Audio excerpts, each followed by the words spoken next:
Hola amigos, ¿cómo están? Bueno, vamos a empezar nuestra segunda videoclase. Espero que estén animados.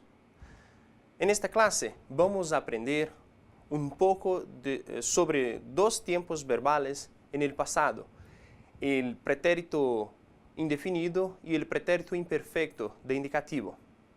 Veremos que estos tiempos verbales son esenciales cuando se quiere escribir o hablar de la biografía de alguien o de algo que hacía en el pasado. Aprenderemos sobre las palabras conocidas como falsos amigos o heterosemánticos o falsos cognados, que son básicamente comparando el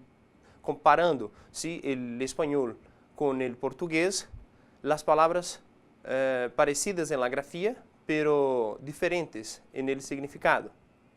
Aprenderemos también sobre algo cultural que me encanta mucho, la historia de las tapas.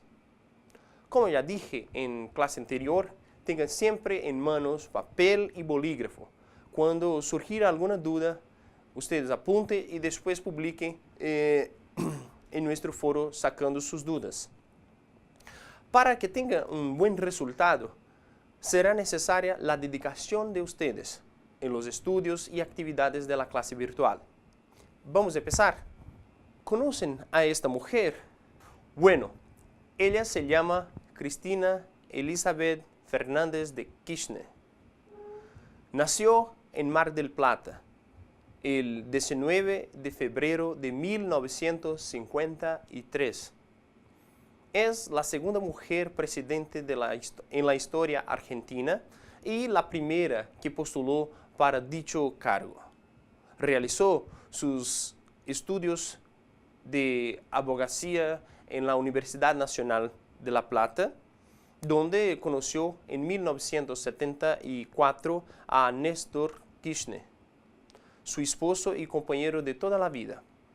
En 1977, se mudaron a Río Gallegos, donde ejercieron su profesión. El matrimonio tuvo 2 hijos, Máximo, nacido en 1977, y Florencia, nacida en 1990.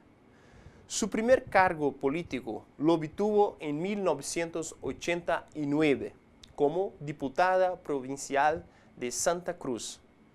En 1995 fue elegida senadora y se opuso a varios proyectos del gobierno de Menem,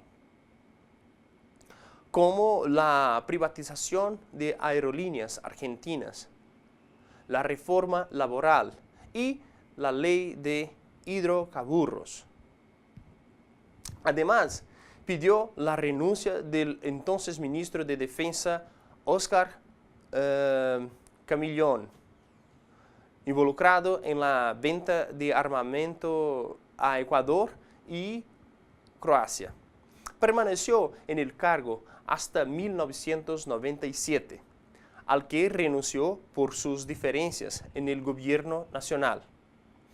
Volvió al Senado en 2001 y asumió la presidencia de la Comisión de Asuntos Constitucionales. Se interesó y se ocupó activamente de la investigación sobre la quema de urnas en 2003 en la provincia de Catamarca. Se mantuvo en el cargo hasta 2005, donde fue elegida también senadora nacional por la provincia de Buenos Aires, cargo que desempeñó hasta asumir la presidencia de la República desde 2007. En las elecciones presidenciales de 2011 obtuvo el 54,11% de los votos, consiguiendo así el segundo mandato presidencial. En dicha elección, Cristina Kirchner logró el mayor porcentaje alcanzado en una elección presidencial desde 1983, siendo también en términos porcentuales el cuarto resultado más amplio de la historia electoral argentina. Bueno, cuando escuchamos sobre la biografía de vida de Cristina Kirchner, podemos percibir que estamos tratando de una historia, de un pasado. Y para contar sobre algo en el pasado, solemos utilizar los verbos en pretérito. Hoy vamos a hablar sobre el pretérito perfecto simple o simplemente pretérito indefinido. El pretérito perfecto simple o pretérito indefinido es un tiempo absoluto que determina una acción finalizada y concluida. No necesariamente está relacionada o ligada con el presente. Mire el ejemplo.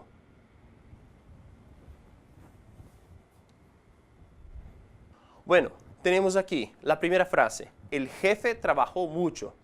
Mire que estamos hablando de algo que el jefe o chefe realizó, ¿sí? De trabajar mucho, ¿sí?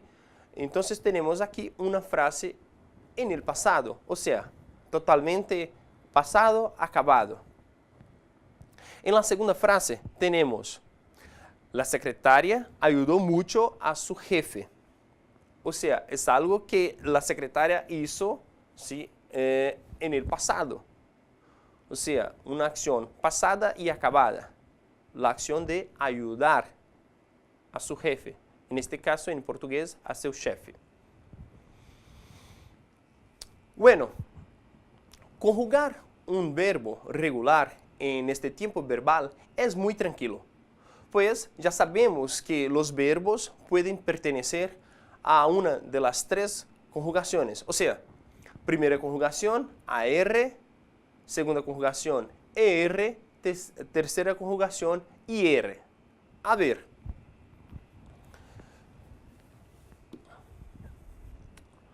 Así, tomamos los verbos en infinitivo, como cantar, vender, vivir. Ya sabemos también cuáles son las personas del discurso, ¿sí?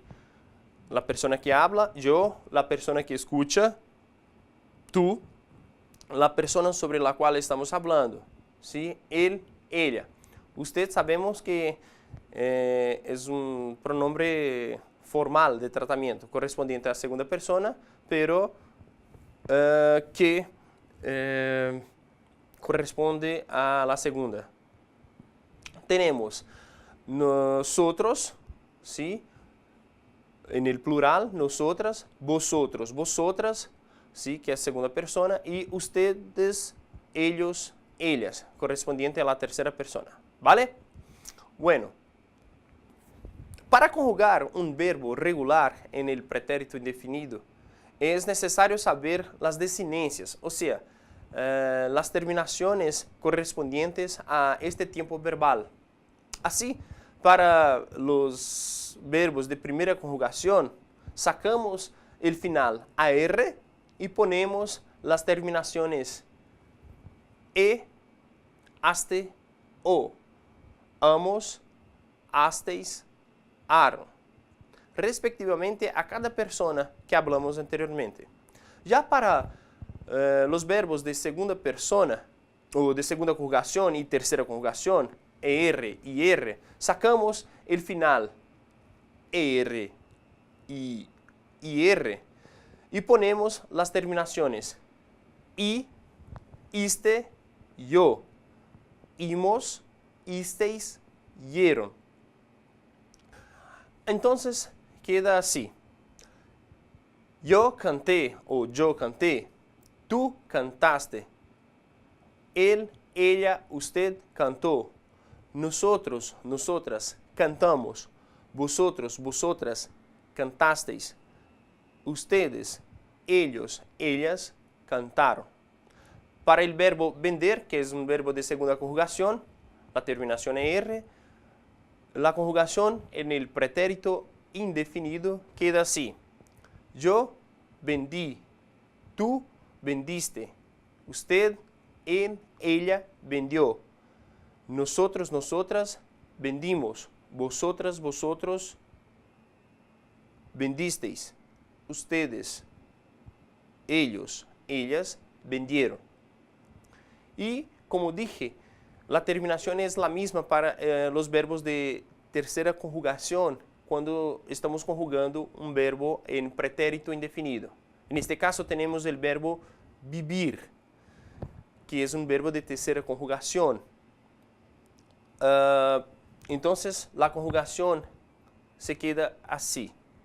Yo viví, tú viviste, usted, él, ella vivió, nosotros, nosotras vivimos, vosotros, vosotras vivisteis, ustedes, ellos, ellas vivieron. Bueno, pero hay también los verbos irregulares. Estos poseen un modo diferente de conjugarlos. A ver algunos ejemplos. Bueno, tenemos aquí como ejemplo de verbos irregulares el verbo dar, querer, decir, hacer, saber, tener, venir. Em português, dar, querer, dizer, fazer, saber, ter e vir. Bueno, podemos percibir que estos verbos también en portugués son irregulares. Aquí vamos a demostrar solamente cómo se conjuga estos verbos irregulares en el pretérito indefinido, ¿sí? En español. A ver. Entonces, el verbo dar, yo di, tú diste, usted, él, ella dio, nosotros, nosotras dimos, vosotros, vosotras disteis, ustedes, ellos, ellas dieron. Para el verbo querer, ¿sí? El verbo conjugado en el pretérito indefinido de indicativo en español se queda así. Yo quise, tú quisiste, usted, él, ella quiso, nosotros, nosotras quisimos, vosotros, vosotras quisisteis, ustedes, ellas, ellos quisieron. Para el verbo decir, ¿sí? Conjugado en el mismo tiempo verbal, ¿no? Pretérito indefinido, la conjugación se queda así. Yo dije, tú dijiste, usted, él, ella dijo, nosotros, nosotras dijimos, vosotros, vosotras dijisteis, usted, ellos, ellas dijeron. Para el verbo hacer, que es el verbo fazer en portugués, la conjugación en pretérito indefinido se queda así. Yo hice, tú hiciste, usted, ella, él hizo. Nosotros, nosotras hicimos, vosotras, vosotros hicisteis, usted, ellos, ellas hicieron. Para el verbo saber, la conjugación en pretérito indefinido queda así. Yo supe, tú supiste, usted, él, ella supo, nosotros, nosotras supimos, vosotros, vosotras supisteis, usted, ellos, ellas supieron. Para el verbo tener, ¿sí? En español, que en portugués significa ter, la conjugación en pretérito indefinido queda de esta manera. Yo tuve, tú tuviste, usted, él, ella tuvo, nosotras, nosotros tuvimos, vosotros, vosotras tuvisteis, usted, ellos, ellas tuvieron. Y finalmente para el verbo venir, que es el verbo vir, ¿sí? En portugués, la conjugación en pretérito indefinido se queda de esta manera. Yo vine, tú viniste, Usted, él, ella, vino. Nosotros, nosotras, vinimos. Vosotros, vosotras, vinisteis. Usted, ellos, ellas, vinieron. Amigos, estudien, practiquen, hagan los ejercicios, las actividades, pues, como ya dije anteriormente, solo así llegamos a la perfección, ¿vale? ¿Cómo es bueno acordar de nuestro tiempo de niño? ¿No es verdad? ¿Qué solían jugar cuando era niño? Bueno, cuando niño jugaba pelota con mis amigos. Era fenomenal. Bueno, ahora vamos a conocer el pretérito imperfecto. Este tiempo verbal trata de acciones pasadas y describe personas, objetos o situaciones del pasado sin continuidad en el presente. Mire los ejemplos. Yo estudiaba, pero había mucho ruido. Miren los verbos en destaque. Estudiaba y había. La segunda frase. Era invierno, hacía mucho frío, teníamos poco dinero, pero éramos felices. Miren nuevamente los verbos en destaque. Todos ellos están en el pretérito imperfecto de indicativo. A ver, como dije, ahora vamos a ver cómo se conjugan los verbos en este tiempo verbal, el tiempo pretérito imperfecto de indicativo. ¿Ve?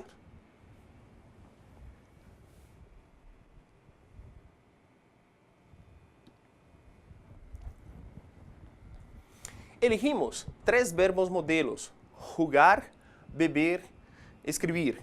Bueno, para los verbos de primera conjugación, los terminados en AR, vamos a poner la desinencia aba. Ya para los verbos de segunda conjugación, ER, y los de tercera conjugación, IR, tenemos la terminación IA. Para conjugar, basta sacar el final AR, ER y R y solo dejar el radical. Así tenemos: yo jugaba, tú jugabas, usted, él, ella jugaba, nosotros, nosotras jugábamos, vosotros, vosotras jugabais, ustedes, ellos, ellas jugaban. Para el verbo de segunda conjugación, beber, se queda de esta manera la conjugación en pretérito imperfecto de indicativo. Yo bebía, tú bebías, usted, él, ella bebía, nosotros, nosotras bebíamos, vosotros, vosotras bebíais, ustedes, ellos, ellas bebían. Para el verbo de tercera conjugación, escribir, la conjugación en pretérito imperfecto de indicativo se queda de esta manera: yo escribía, tú escribías, usted, él, ella escribía, nosotros, nosotras escribíamos, vosotros, vosotras escribíais, ustedes, ellos, ellas escribían.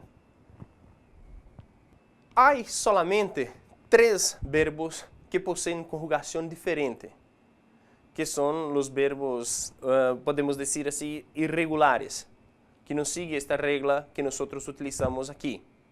Es el verbo ser, ir y ver. A ver cómo queda la conjugación de estos verbos.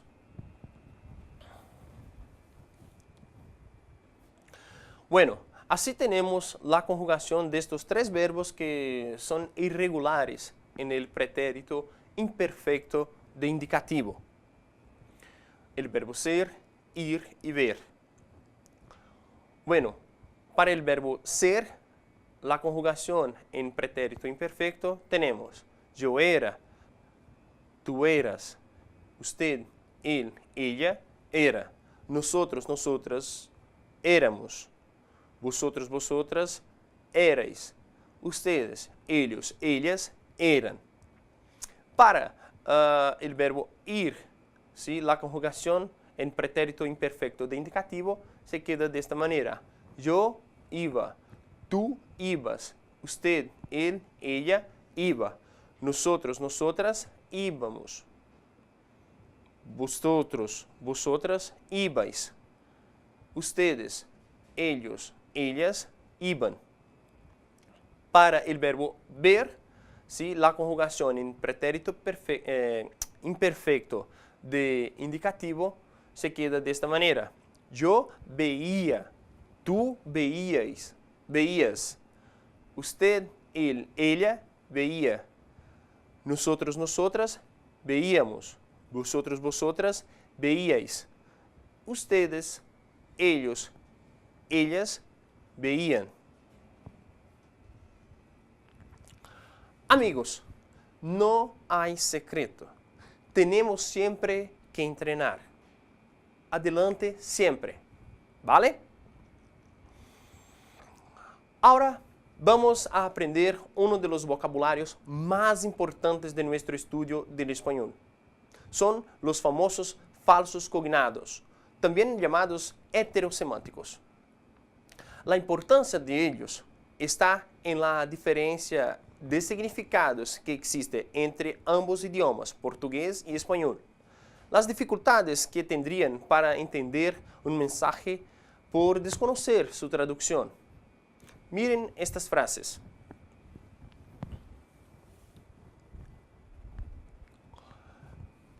A ver, la primera frase. El fracaso fue un suceso inevitable. Entonces, si traducir, sí, tenemos o fracasso foi um acontecimento inevitável. A segunda frase, ganhei um cachorro de gato. Como assim, ganhei um cachorro de gato? Bueno, si hacemos a tradução, sí, tenemos ganhei um filhote de gato. Então, se todo este lío que ocurre es porque nosotros no conocemos estas palabras que son llamadas falsos cognatos o falsos amigos. Palavra que parece muito semelhantes no português e no espanhol, porém significados diferentes. Vamos para a terceira frase. Comi jamón hoy. Imagine que esto, si digo acá en Brasil, ¿sí? Va a causar un lío, ¿sí? Y todos van a reír mucho. Pero cuando se hace la traducción, ¿sí? Tenemos la traducción, comí presunto hoje. Entonces, eso es algo que causa mucha risada a causa de la confusión que hacen los falsos cognatos o falsos amigos. Entonces, como dije, los heterosemánticos son aquellos vocábulos que tienen significado diferente a aquel que intuitivamente podríamos atribuir por causa de su enorme parecido con el idioma portugués. También son conocidos, como dije, como falsos cognados.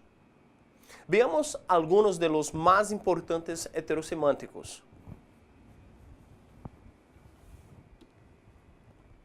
Los heterosemánticos o falsos amigos. Entonces, al lado izquierdo tenemos la palabra en español, ¿sí? Y adelante tenemos la traducción, ¿vale? Entonces, en español, apellido, en portugués, sobrenome. En español, sobrenombre, en portugués, apelido. Entonces, hace un cambio, en portugués, una troca. En español, borracha, que significa en portugués, bêbado. Escoba, vassoura. Basura, lixo. Embaraçada, grávida. Flaco, magro. Débil, fraco. Salada, salgada. Ensalada, salada. Exquisito, saboroso. Hueso, osso. Osso, urso.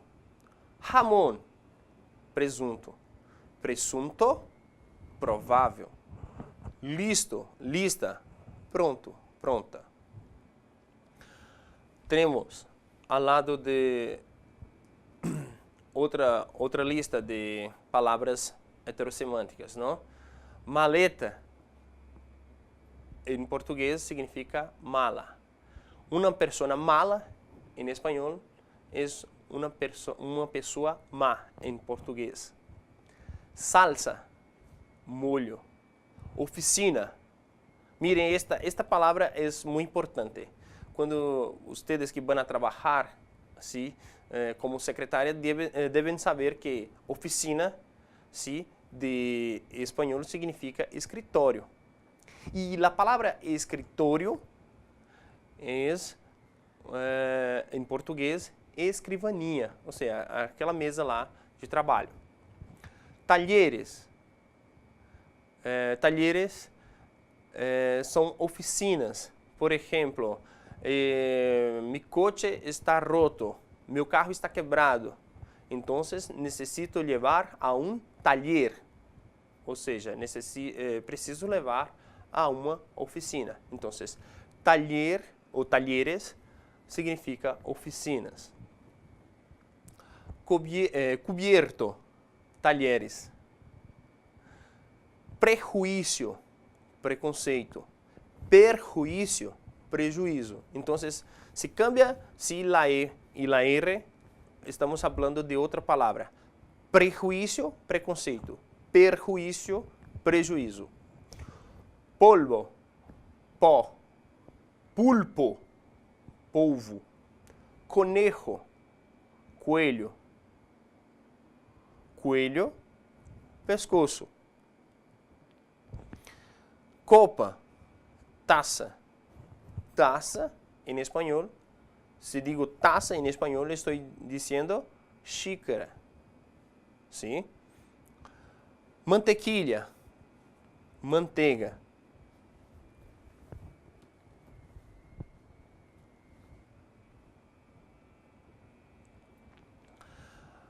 Outras palavras heterossemânticas, não? Ou falsos amigos. Mareado, enjoado. Enojado, zangado. Então, mirem que ao lado esquerdo temos as palavras em espanhol, ¿sí? Ao lado direito temos as palavras em português. Cachorro, em espanhol, significa ao português filhote. Se quero dizer cachorro em espanhol, eu vou dizer perro, ¿sí? Com dois R's, ¿sí? Doble R. Então, cachorro em espanhol significa ao português filhote. Cachorro del português, ¿sí? Em espanhol significa perro. Então, temos que dizer, para dizer este animal doméstico, este mascota, não? Esta mascota, decimos perro, ¿sí? Que significa ao português cachorro. Se digo em espanhol rato, se só um rato, ou seja, só um momento, em português. Surdo, quer dizer ao português canhoto. Se digo sordo, é a pessoa que não escuta ao português, ou seja, surdo. Largo, em português, comprido, longo. Ancho, que significa largo em espanhol, ¿vale? Pelirrojo, ruivo. Rubio, loiro. Morado, roxo. Rojo, vermelho. Então, se quer dizer que o coração tem o color rojo, ¿sí? Quer dizer, ao português, tem o coração vermelho. Azafata, aeromoça. Sí, muchos creen que sea un palavrón, ¿no? Azafata. No, azafata significa aeromoza. Amigos, estudien, lean. Una lengua extranjera se aprende con la práctica. ¿Qué pensaría si una persona le invitase a salir de tapas? Bueno, aprovechando el contexto de los heterosemánticos, pensarían que irían a llevar una palmada, ¿no? Bueno, ahora abordaremos la culinaria de Hispanoamérica. Iniciamos con la historia del origen de las tapas, una tradición muy característica de España. Ir de tapas o tapeo es una actividad típicamente española. Las personas se encuentran en los bares para reunirse con los amigos, conversar, tomar unas copas, tapear o simplemente pasar el rato. Los españoles eligen los bares como el lugar ideal para pasar sus momentos de descanso. Mucha gente sale del trabajo para tomar algo, un café, un refresco, una cerveza o el clásico vino, acompañado de unos aperitivos llamados tapas. Esto demuestra el por qué en España existe aproximadamente 225.000 bares actualmente. La Real Academia de la Lengua Española define las tapas como cualquier porción de alimento sólido que acompaña a una bebida como vino o cerveza. Las tapas tienen muchas variedades. Por ejemplo, pueden servirse carnes, quesos y embutidos en pequeñas porciones como papas fritas, pero nada dulce. Tampoco se debe confundir el tapeo con la comida rápida americana, fast food.